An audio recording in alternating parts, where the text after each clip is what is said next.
Euzu billahi mineşşeytanirracim. Bismillahirrahmanirrahim. Essalatu vesselamu ala Resulina Muhammedin ve ala alihi ve sahbihi ecmaîn. Amma ba'd. Bugünkü dərsimizdə namazın məkruhlarını öyrənəcəyik. Bildiyimiz kimi məkruhlar bəyənilməyən, xoş görülməyən şeylərdir. Bunlardan uzaq durmaq lazımdır. Sadəcə namazda yox, bütün hər hansı bir ibadətdə və yaxud ibadət olmayan başqa şeylərdə də məkruh olan şeylərdən uzaq durmaq lazımdır. Məkruhları kiçik günahlar da adlandıra bilərik. Beləcə biz namazın məkruhlarını öyrənəcəyik və yenə bildiyimiz kimi Hənəfi məzhəbinə görə məkruhlar da özü-özlüyündə iki yerə ayrılır. Bunlardan biri şiddətli məkruhdur. Buna təhrimi məkruh deyilir və yaxud təhrimən məkruh da deyilir. Biri isə tənzihən məkruhdur. Bu isə əvvəlki qədər şiddətli deyil, ancaq hər ikisindən də çəkinmək lazımdır. Bunu eyni zamanda kərahət termini ilə də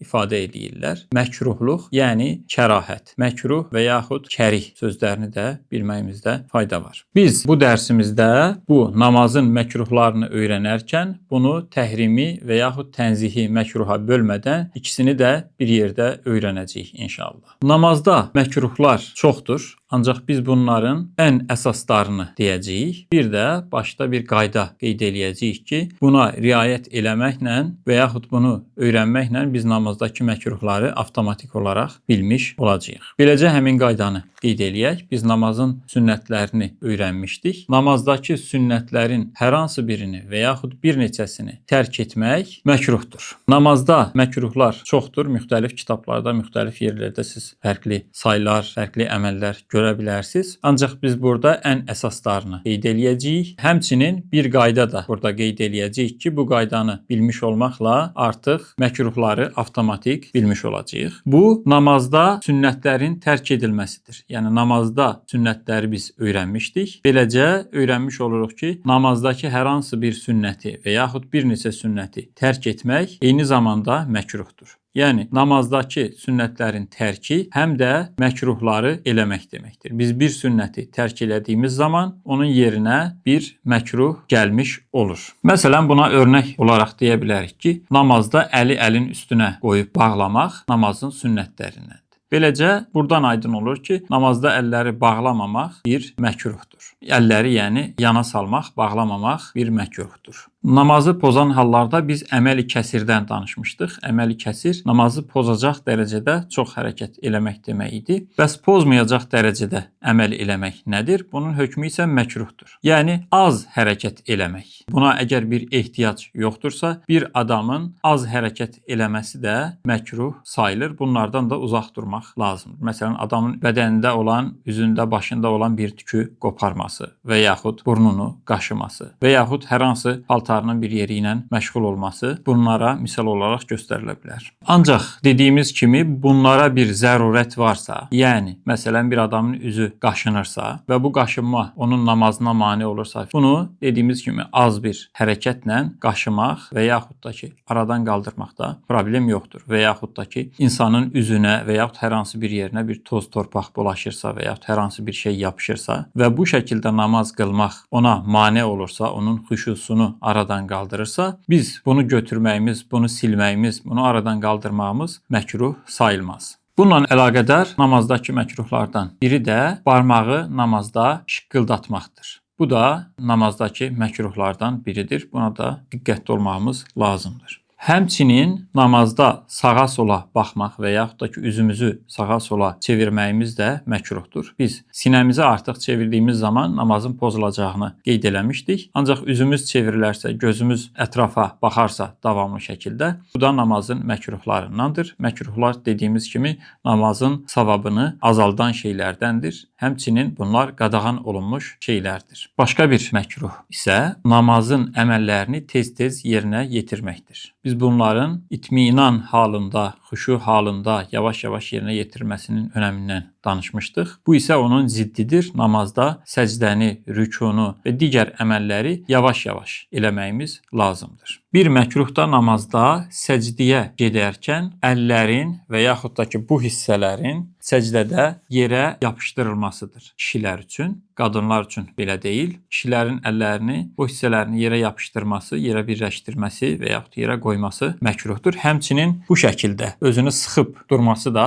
məkruhdur. Təbii ki, bundan cəmaət namazı istisnadır. Cəmaət namazında ətrafdakılara mümkün olduğu qədər əziyyət verməmək, həmçinin səhvləri də sıx tutmaq lazım olduğunu bilirik. Bu mövzulara, cəmaətlə əlaqədar olan mövzulara ayrıca cəmaət namazı dərsində toxunacağıq. Burada öyrənməli olduğumuz şey səcdə edərkən qolumuz və yaxud da ki, dirsəyimiz yerə dəyməməlidir, yuxarıda olmalıdır. Başqa bir məkruh isə paltarı çox olan və yaxud da ki, sallanan insanlara aiddir. Bunlar səcdəyə gedərkən və yaxud da ki, rüküyə gedərkən əlləri ilə o paltarları yığışdırmaları, toplamaları da məkruh sayılan əməllərdəndir. Ancaq səcdəyə və yaxud rüküyə gedərkən paltarımız əynimizə yapışırsa, məsələn bu şalvarlarda olur ən çox, bunu azacıq yuxarı çəkməklə məkruh əməl edilmiş olmaz. Əksinə bunun çəkilməsi daha yaxşıdır ki, namazda səcdəni və yaxud da ki, digər əməlləri yerinə yetirmək rahatca mümkün olsun. Ancaq onu da bilirik ki, dar paltarla namaz qılmaq da eyni zamanda məkruhdur. Ümumiyyətlə, şəriətə müvafiq olmayan paltarlarla, kafirlərin paltarları ilə, həmçinin üzərində şəkil olan paltarlarla da namaz qılmaq məkruhdur. Bu şəkildə paltarları geymək sadəcə namazda deyil, namaz xaricində də məkruhdur, bəyənilmir və bunlar qadağan olunmuş əməllərdəndir. Həmçinin məkruhlardan biri də naqis paltarla namaz qılmaqdır. Biz bunu namazın sünnətləri, vacibləri bölümündə qeyd eləmişdik. Məsələn, bir adamın göbəyi və dizi arasının örtülməsinin fərz olduğunu qeyd eləmişdik. Ancaq bu fərzdir. Bir adamın imkanı olduğu halda köynəksiz namaz qılması da məkruhdur. Bu nə deməkdir? Məsələn, bir adamın köynəksiz olaraq namaz qılması məkruhdur. Yəni, bu istər altdan heç bir maykada olmamış olsun və yaxud da ki, mayka olmuş olsa, yenə köynək olmasa, bu da məkruh sayılır. Yəni, alt paltarla, insanların qarşısına normal halda çıxa bilməyəcəyimiz paltarlarla da namaz qılmağımız məkruhdur. Eyni zamanda imkan olduğu halda, yəni təmiz paltarı, daha gözəl paltarı geyməyə imkan olduğu halda çirkli, kirli paltarlarla da namaz qılmaq məkruhdur. Ancaq buna vaxt yoxdursa və yaxud da işlədiyimiz yerdə bunu dəyişməyə imkan yoxdursa və yaxud təmiz paltarımız orada deyilsə, o halda namaz qılmaqda problem yoxdur. Burada əsas şərt nəcasətdən təmiz olmasıdır həmin paltarların. Bəli, gələk namazda qiraətlərlə, oxunuşlarla əlaqəli olan məkruhlara. Bildiyimiz kimi qiraətin yeri ancaq qiyamdır. Ayaq üstə durarkən qiraət oxuyuruq. Beləcə buradan anlaşılır ki, qiyamın xaricində, yəni ayaq üstə durmanın xaricində başqa yerdə qiraət oxumaq, yəni Qurandan surələr və yaxud ayələr oxumaq məkruhdur. Ancaq bildiyimiz kimi dua ayələridirsə, bunları oxumaq olar. Yenə qiraətlə əlaqədar olan bir məkruh, namazda ikinci rükəti birinci rükətdən uzun eləmək. Daha doğrusu ikinci rükətin qiraətini, ikinci rükətdə oxuduğumuz Quranı birinci rükətdə oxuduğumuzdan daha çox eləmək də məkruhdur. Burada təbii ki 2-3 ayə qədər olan uzunluqdan söhbət getmir. Bunlardan daha çox uzun oxumaqdan söhbət gedir. Yəni çalışmalıyıq ki, ikinci rükət birinci rükətə bərabər olsun. Çox olsa da 2-3 ayə qədər çox olmasının bir zərəri yoxdur. Qiraətlə əlaqədar olan başqa bir məkruh isə fərz namazlarında birinci rükətdə oxuduğumuz surəni ikinci rükətdə